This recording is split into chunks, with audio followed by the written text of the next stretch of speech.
l'opportunité en japonais, ça s'écrit comme ça.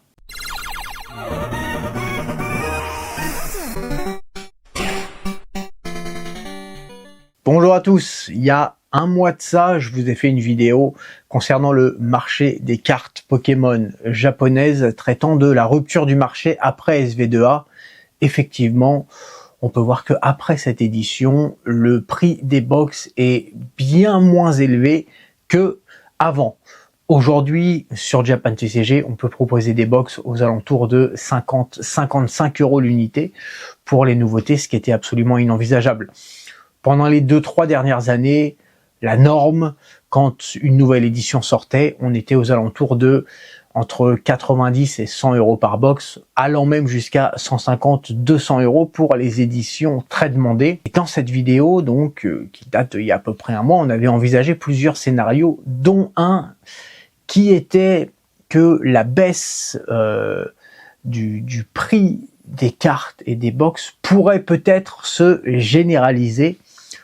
À aujourd'hui, c'est le cas, et en tout cas ça devient de plus en plus le cas. C'est pour ça que je vous ai proposé beaucoup de cartes de Sun and Moon, parce que je sais qu'à aujourd'hui je peux les avoir à un prix qui est bien plus avantageux pour vous qu'il y a quelques temps. Alors pour refaire rapidement un petit topo, à aujourd'hui, en tout cas jusqu'à il y a quelques semaines, le prix des cartes Pokémon n'avait pas baissé. Il y a juste le fait que à partir de SV2A, toutes les éditions qui sont sorties après étaient très bon marché, mais n'ont pas baissé. Les cartes ne sont pas sorties à 80 €, enfin les box par exemple ne sont pas sorties à 80 €, et puis 15 jours après elles tombent à 50. Toutes les éditions sont sorties à peu près aux alentours de 55 €, et puis c'est devenu normal. À aujourd'hui, le prix des cartes d'avant SV2A, certaines baissent. Alors, pas toutes, mais tu vas retrouver certaines cartes qui baissent. Donc, on va traiter de ce sujet, savoir qu'est-ce qu'on fait pas, est-ce que c'est bien, est-ce que c'est pas bien.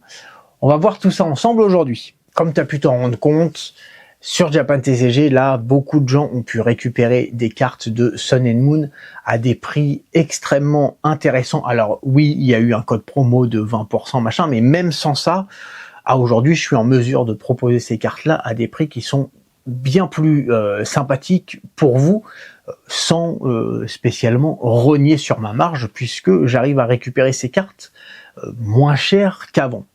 Alors pourquoi? Tout simplement parce que il faut bien comprendre quelque chose, le marché des cartes Pokémon japonaises est drivé par le Japon. Même si tu vois ton influenceur préféré français qui a vendu telle ou telle carte, ça n'a aucun impact. La base, ça part du Japon et de ce qui est acheté au Japon. Et il faut savoir que pendant ces dernières années, peut-être pas la première année de la hype, mais en tout cas juste après, donc on va dire que ça doit faire bien, on peut bien tabler sur les 2 dernières années, tous les gens qui vivent au Japon et tous les Japonais savent que, que tu aimes Pokémon ou pas, si tu as l'occasion d'acheter des cartes au prix conseillé, il faut les acheter. Et moi j'ai même des copines de ma femme qui ne connaissent rien à Pokémon, hein, c'est pas la question, mais qui, si elles vont au combini, tu sais, les combini c'est les petites supérettes au Japon, parce qu'elles ont besoin d'acheter une tranche de bacon ou un paquet de riz ou je ne sais quoi, ou de l'eau, quand elles se pointent à la caisse pour payer, si devant la caisse il y a une boîte de boosters Pokémon avec marqué vous pouvez acheter maximum 3 boosters par client, eh ben, elles n'avaient pas prévu, mais elles vont acheter ces 3 boosters. Pourquoi? Parce qu'elles savent qu'elles vont pouvoir les revendre sur les plateformes Yahoo, Mercari ou peu importe, il y en a plusieurs, et faire de la marge en fait. Donc, et il faut bien comprendre que au Japon, ça fait des années que tout le monde sait ça. Alors quand je dis tout le monde, j'exagère, pardon, un petit peu. Peut-être que si tu as 65 ans et que tu as encore un téléphone à clapet, t'es pas bien au courant. Mais la majorité des gens savent que si tu as moyen d'acheter des cartes Pokémon au prix conseillé, tu achètes. Peu importe, on s'en fout. Tu achètes et puis tu regarderas après le prix sur internet et puis tu vas le revendre. Pourquoi? Parce que forcément les cartes Pokémon japonaises étant un produit mondial, hein, des Américains veulent des cartes Pokémon japonaises, les Européens, la Chine, donc il y en a pas assez. Le prix conseillé n'ayant absolument rien à voir avec le prix du marché, et sachant que le prix du marché, c'est le prix réel, forcément tu vas gagner de l'argent. C'est un petit peu comme si je te propose d'acheter une pièce d'or à la moitié du prix. Même si tu crois pas dans l'or, même si tu connais pas, tu t'en fous, tu sais que tu vas m'acheter ma pièce d'or à la moitié du prix, et puis tu t'en fous, tu vas aller à la banque et puis tu leur redonneras, et puis tu vas gagner de l'argent. Les cartes Pokémon, c'est exactement ça qui se passe en tout cas au Japon sur ces 2 dernières années. C'est aussi pour ça que je fais une césure extrêmement importante entre, par exemple, les cartes françaises ou les cartes, les cartes étrangères et les cartes japonaises. Je ne parle jamais du marché étranger parce que je ne le connais pas. Je ne dis pas que c'est pourri, je dis juste que je connais pas, donc je préfère parler des choses que je connais. En tout cas, ça fait 2 ans au Japon que c'est comme ça. À aujourd'hui, c'est beaucoup plus compliqué parce qu'en fait, quand tu vois que je peux te proposer une box aux alentours de 50 €, je vais pas l'acheter. Ça veut dire que je vais l'acheter moins cher. Donc déjà, tous les gens qui connaissent pas trop et qui juste achètent pour revendre comme ça, déjà eux, c'est terminé. Fin du game. Et puis tu vas avoir aussi beaucoup de gens qui, pendant ces 2 dernières années au Japon, ont acheté des produits Pokémon juste pour les revendre. Qui sont pas, qu'on fait un petit peu qui ont voulu tenter l'investissement. Et puis du coup qu'on a acheté plein de choses, et puis aujourd'hui, voyant que le marché se calme énormément, revendre. C'est la plus grande des différences, je pense, pour moi, entre alors ça c'est mon opinion personnelle, hein, là on s'éloigne mais qu'est les vrais investisseurs et les acheteurs-revendeurs pipeaux. C'est-à-dire que l'investisseur, il table sur une période de temps qui est très longue, parce que intrinsèquement, la notion d'investissement contient la notion de long terme. De l'investissement sur du court terme, ça n'existe pas, ça n'a aucun sens. C'est une division par 0. Puisque quand tu parles d'investissement, c'est que tu parles sur du long terme. Et c'est valable pour le marché des cartes Pokémon, mais c'est valable pour n'importe quoi. C'est la différence entre des gens qui investissent dans le Bitcoin parce qu'ils sont persuadés que ça va révolutionner notre monde et que les gens vont se servir du Bitcoin pour, dans quelques années, acheter et vendre, et qu'en fait tu pourras aller au supermarché et payer en Bitcoin. Et des gens qui vont juste, là le Bitcoin il est bas, donc ils vont en acheter parce que peut-être il va remonter dans quelques mois et faire une plus-value. Les gens qui investissent dans des choses auxquelles ils croient ne vont pas vendre spécialement. Mais au Japon, comme dans d'autres pays, tu vas avoir plein de gens qui ont juste acheté comme ça, parce qu'ils veulent faire une plus-value.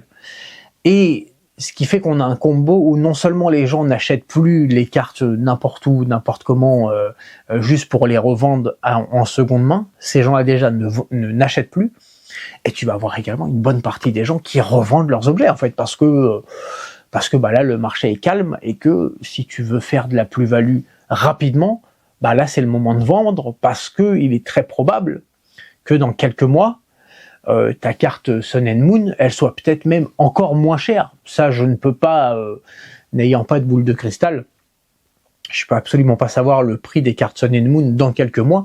Moi, ce que je sais, c'est qu'aujourd'hui, je peux les proposer à un prix qui sont incroyables comparé à ce qu'il y avait il y a quelques années.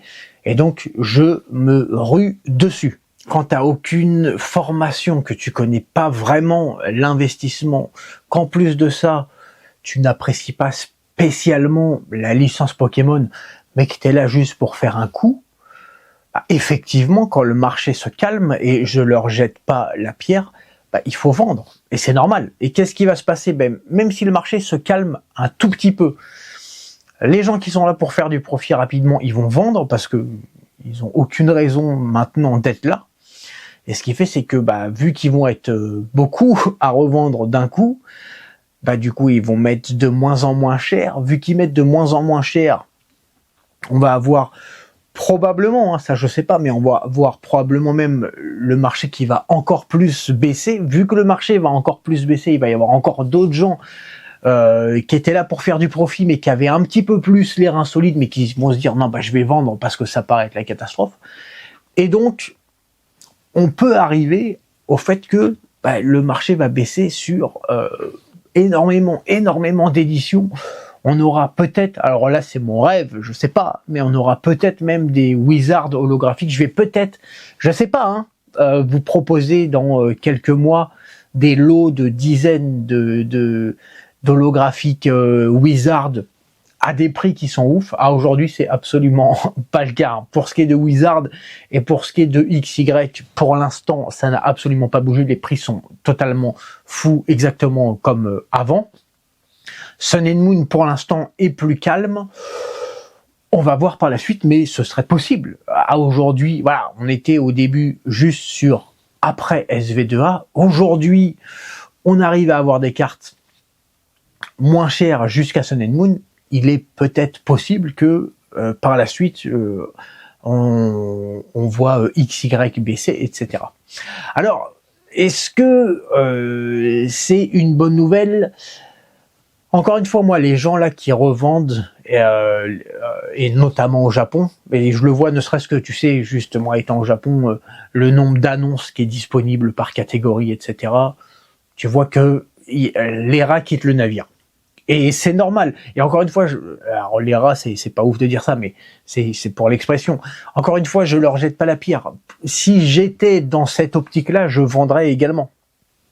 Si j'avais acheté du Bitcoin et que j'en ai rien à faire du Bitcoin et que je vois que là la courbe, là ça faisait 3 ans que la courbe elle monte et que là ça commence à baisser, ben j'aurais vendu forcément. Est-ce que c'est une bonne nouvelle ou est-ce que c'est une catastrophe? J'ai envie de te dire, ça dépend de toi. Encore une fois, si tu voulais faire de l'argent sur là les 6 prochains mois, c'est une très mauvaise nouvelle pour toi.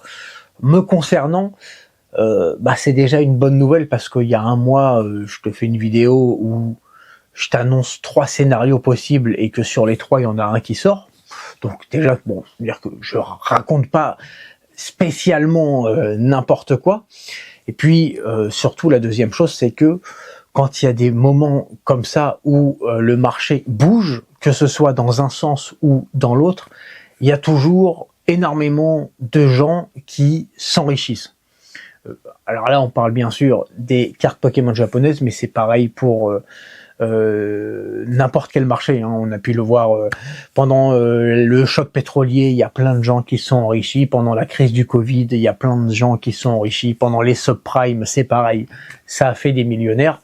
C'est quelque chose qui est très difficile à comprendre, je pense, quand on est né en France, ce qui est mon cas, parce que on n'est pas spécialement éduqué par rapport à ça. Pour ce qui est des États-Unis, ça me paraît beaucoup plus simple, mais je connais pas du tout parce que je n'ai jamais mis un pied aux États-Unis.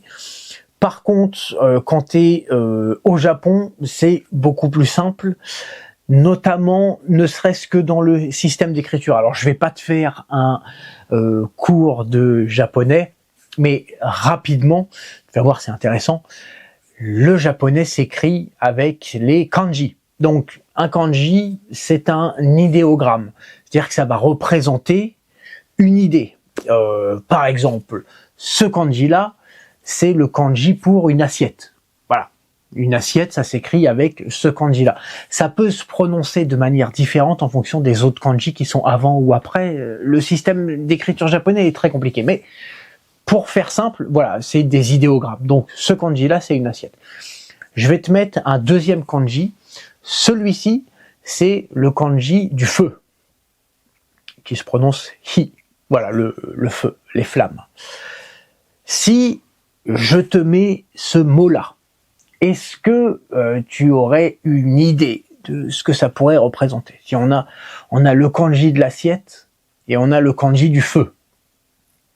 Alors, attends, après on va recouper avec les cartes, le marché des cartes Pokémon japonaises. Hein. Là, je suis pas en train de partir en vrille. Mais là, voilà, on a le kanji de l'assiette et on a le kanji du feu. Eh bien, si on met ces deux kanji ensemble, ça veut dire Aizara. Et Aizara, ça veut dire un cendrier. On a le kanji de l'assiette et puis le feu. Voilà, t'as compris l'idée. Tu vas avoir par exemple ce kanji qui représente la montagne. Si on reprend notre kanji du feu et qu'on les juxtapose, la montagne, le feu, la montagne, et ben ça veut dire le volcan.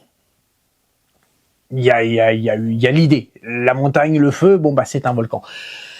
Donc le système d'écriture japonais est écrit en kanji qui sont des idéogrammes qui représentent des idées. Je vais te mettre ici le mot en japonais, l'association de kanji pour définir une crise. Une crise, ça s'écrit comme ça en japonais. Je vais maintenant te mettre un deuxième kanji. Je vais me décaler un petit peu. Hop. Je vais te mettre un deuxième kanji. C'est opportunité. L'opportunité en japonais, ça s'écrit comme ça. Et tu vas remarquer que bah, c'est quand même vachement semblable puisque il y a un kanji qui est similaire. Et effectivement, que ce soit au Japon ou partout dans le monde, bah, les crises, alors crise c'est extrêmement fort hein, comparé à ce que connaît aujourd'hui le marché des cartes Pokémon. On est sur une baisse relative, mais il n'y a rien qui a été divisé par 10. Hein. Mais même si c'était le cas, bah, les crises dans le système d'écriture japonais représentent aussi les opportunités. On pourrait prendre un exemple qui te parlera peut-être un petit peu plus, qui est l'exemple de Warren Buffett, qui est une personne c'est un monsieur qui a 93 ans, je crois aujourd'hui, qui a une fortune estimée aux alentours de 150 milliards. Bon, ce qui devient pour moi c'est une insulte à l'argent. Enfin là, ça n'a plus de sens, mais ça c'est un autre problème. Et qui a fait sa fortune bah, juste en investissant un petit peu tout le temps. Alors maintenant il investit moins un petit peu, mais au début c'était un petit peu. Et qui a investi constamment. Dès qu'il pouvait, il investissait dans des actions de société. Sauf que ce qu'il y a à retenir, c'est pas les 150 milliards, parce que ça c'est pas très important, c'est le fait qu'il ait 93 ans. Ce qui veut dire que il a traversé les pires crises possibles et inimaginables. Hein. T'imagines, 93 ans, ça veut dire qu'il a connu la guerre, ça veut dire qu'il a connu le choc pétrolier, toutes les crises possibles dont tu connais le nom et qui datent d'il y a moins de 100 ans, il les a connues. Et malgré ça, bah, il a investi tout le temps. Alors, il a peut-être connu des moments où ça faisait, où toutes ses actions ont perdu 90% de leur valeur, des moments où ça montait. Par contre, il a continué d'investir. Et puis, bah, ce qui se passe, c'est que sur 20, 30 ans, et bah, ça monte petit à petit. Et puis aujourd'hui, on arrive à cette fortune qui ne veut plus rien dire. Tu l'as compris, cette accalmie dans le marché des cartes Pokémon japonaises, ou de voir des gens revendre, reproposer des produits qu'ils avaient stockés au Japon, pour moi, c'est une très bonne nouvelle. Ça va permettre d'avoir, je pense, énormément de très belles opportunités dans un futur proche, de pouvoir proposer des objets qui valaient beaucoup plus cher il y a quelques mois, de rassasier les collectionneurs, et puis également de permettre aux investisseurs d'acquérir des objets à des prix qui sont extrêmement bas, ce qui fait que le risque pour les investisseurs va être très bas. Si tu achètes un produit Pokémon, une box, et que t'es quasiment au prix conseillé, ton risque c'est 0. Tu sais que quand ta box elle est en France, tu vas pouvoir la revendre, et que même si le prix du marché n'a pas augmenté, et de toute façon tu vas être bien. Donc je pense qu'il va y avoir énormément de choses à faire. À aujourd'hui, c'est déjà le cas sur Sun and Moon. Ce sera, je pense, très probablement le cas dans un futur proche pour ce qui est de XY. Et moi, j'espère pour Wizard. Alors, c'est sûr que d'un œil extérieur, connaissant ma position qui est je suis vendeur de cartes Pokémon japonaises, c'est vrai que ça peut être un petit peu contre-instinctif de se dire que je suis content que le prix baisse alors que je vends ces cartes. La vérité, c'est que c'est pas que je vais devoir vous les vendre moins cher et que ça va être la catastrophe. C'est que je vais pouvoir vous les vendre moins cher parce que je vais pouvoir les acquérir à un prix plus sympa. Après, attention, c'est une bonne nouvelle pour moi parce que j'ai la façon de penser pour ce qui est des cartes Pokémon japonaises qui est la même que quand j'achète de l'or ou de l'argent. C'est-à-dire que quand l'or prend de la valeur, moi j'investis un petit peu régulièrement dans l'or et dans l'argent, quand ça prend de la valeur, je suis content parce que je me dis que tout ce que j'ai acheté jusqu'à aujourd'hui prend de la valeur et donc c'est cool. Et puis quand ça baisse un petit peu pendant quelques temps, je me dis que pendant les prochains mois, chaque fois que je vais acheter un petit peu, je vais le payer moins cher que ce que j'aurais dû il y a quelques mois. Donc dans les deux cas, je suis content, mais c'est parce que c'est vraiment quelque chose non seulement auquel je crois, mais quelque chose que j'aime. Encore une fois, si tu es juste là pour prendre un billet rapidement et que tu as acheté tes produits il y a un mois ou deux ou trois et que que t'espères faire une plus-value dans les 3 prochains mois, c'est pas qu'il faut, mais je serais toi si j'étais dans ton mindset, très honnêtement, je les revendrais parce que ce sera probablement pas le cas. C'est pour ça que tous les gens avec qui je discute qui veulent faire de l'investissement sont des gens qui font de l'investissement. C'est-à-dire que on parle sur plusieurs années. Si tu veux faire une plus-value sur quelques mois, c'est de l'achat et de la revente. Et là, on peut pas grand-chose pour toi parce que c'est extrêmement compliqué. C'est un petit peu comme si, tu sais, quand tu as des gens qui investissent je sais pas, 50 ou 100 euros tous les mois dans des ETF ou peu importe, et puis qu'ils se disent voilà, on verra dans 5 ans ou dans 10 ans où ça en est, ça n'a rien à voir avec des gens qui font du trading. Où tu sais, tu achètes et puis tu es obligé de vendre, si tu as vendu 2 heures avant ou 2 heures après, ça change tout. Ça n'a absolument rien à voir. Mais je pense que si tu es un réel investisseur, le mot c'est compliqué de dire ça, mais en tout cas, un réel investisseur, selon moi, le fait que ce soit plus calme en ce moment, c'est une très bonne nouvelle. En tout cas, ça l'est pour moi. Ça ne veut pas dire que je vais augmenter mes dépenses concernant les cartes Pokémon japonaises. Je ne vais pas augmenter mes investissements. Et je ne vais pas non plus les réduire, et alors bien sûr encore moins revendre. Mais je vais rester à au même montant à peu près que je me suis toujours donné. C'est-à-dire que tous les mois, je vais acheter un petit peu des cartes que je mettrai de côté. Et puis il s'avère que en ce moment, vu que le prix des cartes est moins cher, ou le prix des objets est moins cher, ça va probablement me permettre d'acheter des objets que j'avais pas forcément prévu d'acheter ou des cartes que j'avais pas prévu d'acheter, mais sans exploser mon budget. Je vais pas me dire vu que là c'est moins cher, allez, je multiplie par 3 et puis là je vais acheter à fond. Non, si je me suis donné un budget, c'est pas pour rien, donc je vais conserver ce budget. Peu importe le budget, si toi tu avais prévu de mettre 50, 100, 200, 10 000 euros, peu importe, mais je ne vois pas pourquoi parce que le prix va bouger, il va falloir que tu bouges ce budget-là. Ce budget-là, il est complètement décorrélé du prix du marché. C'est pas le marché, c'est juste ce que toi tu peux te permettre d'investir. Alors le fait que le prix baisse, ça fait que pour ma part, je vais investir exactement la même somme. Par contre, je vais avoir en retour de cette somme dépensée plus de cartes ou des cartes plus intéressantes. Et je pense que là, il va y avoir quelques mois où il va y avoir moyen de vous proposer énormément de choses. Je vois qu'il y a des alternates. Là, on propose des traîneurs alternates sur les dernières séries. Je sais plus si c'est SV4 ou SV5 de mémoire. On a une traîneur alternate qu'on propose à genre 36 euros. Il y a énormément d'opportunités, je pense. Je pense pas, j'en suis sûr. En tout cas, si le marché continue comme ça, c'est sûr.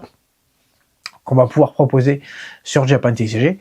Après, c'est toi qui vois. Encore une fois, si tu veux faire du business rapidement, bah il faut que tu vendes et tu auras perdu ton pari. Mais c'est le cas dans, je dirais 95% des cas. Hein. Les gens qui veulent faire de l'argent rapidement en achetant des trucs, en les revendant et puis machin. Ça marche très peu souvent. On entend souvent parler des gens qui réussissent, mais ce genre de choses, ça marche très peu souvent. Voilà pour aujourd'hui. Il va y avoir sur Japan TCG du coup des lots de alternate qui vont arriver à des prix extrêmement sympathiques. Il va y avoir également, on va continuer de remonter Sun and Moon. Hein, on est arrivé jusqu'à Sun and Moon 10, je crois. Petit à petit, on va remonter comme ça.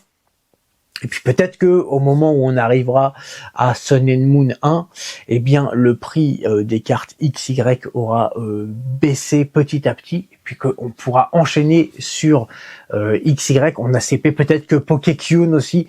Après Pokékyun, là je suis vraiment optimiste. Je pense, j'ai du mal à penser que ce genre d'édition va baisser. On va voir. Mais en tout cas, Pokékyun ou pas, je pense qu'on va avoir de belles opportunités. Je ne prends pas plus de temps, désolé, j'ai été extrêmement long dans cette vidéo à chaque fois. Je n'écris pas, donc je me perds dans mes explications. Je te remercie d'avoir regardé cette vidéo jusqu'au bout et je te dis à très bientôt pour une nouvelle vidéo. Allez, bye!